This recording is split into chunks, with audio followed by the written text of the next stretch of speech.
Hello, welcome to How to Draw Celtic Patterns. I'm your host, Jason Bellchamber. Today I'd like to show you how to draw a repeating wolf pattern. This is a photograph of one of the artifacts found in the Staffordshire Hoard of Anglo-Saxon gold. There's about 4.5 kilograms found by a metallurgist in Staffordshire, England, back in June of 2009. Why the Saxons were important is because they were an important influence artistically to the golden age of the Celts, and you can see their influence into artifacts such as the Book of Kells, the Book of Lindisfard, and the Book of Durrow, and later Bibles, as the Celts in Scotland and Ireland were converted to Christianity. The wolf to the Saxons was a revered animal because symbolically it represented the pack, the team. There's always a hierarchy, as well as its ferocity. So it basically was strength, intelligence, and loyalty as well. And the Saxons probably inherited that from a culture, being a culture that grew out of the Roman occupation of Europe.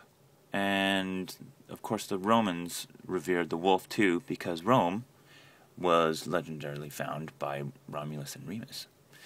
But what I want to show you today is a basic wolf pattern, and then in later segments I'll show you how to draw the Celtic wolf patterns that are found in the Book of Lindisfard too.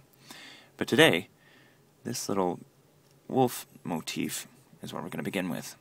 Now, it's abstract, and some people will argue, well, if it's abstract, is this going to be a horse or a bird or a cat?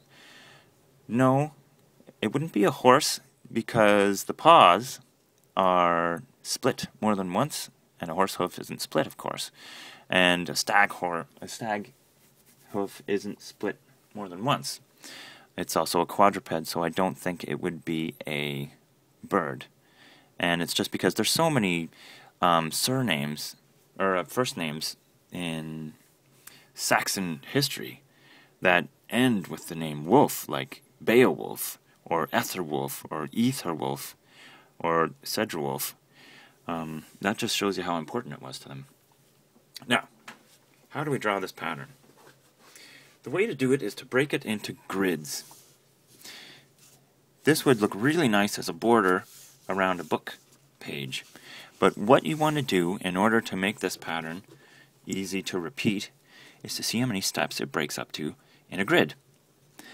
What I'm going to do is just approximate a grid. So there's one, there's two, and then there's three. So you can see it would start to repeat. The snout here repeats here. It is slightly different because the artisan would have been fitting this onto the page, or onto the design and the shape of what he's working with, or she's working with. And then there's different terminal points, but I'm just going to show you how to repeat this pattern right here. So we've got that basic grid.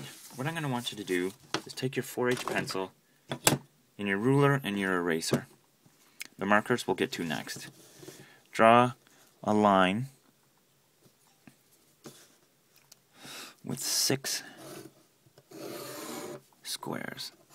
Draw on both sides of your straight edge.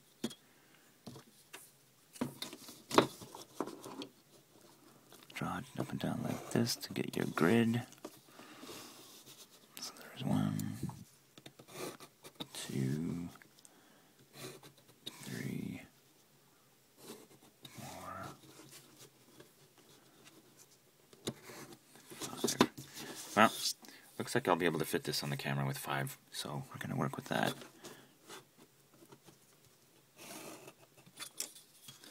Mark an X in each spot, like so,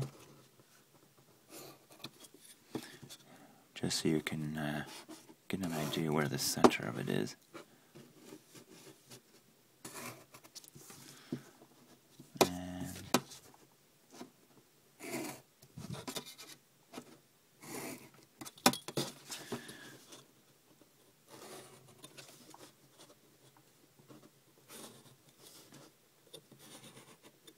So we've got our 5 grids right there.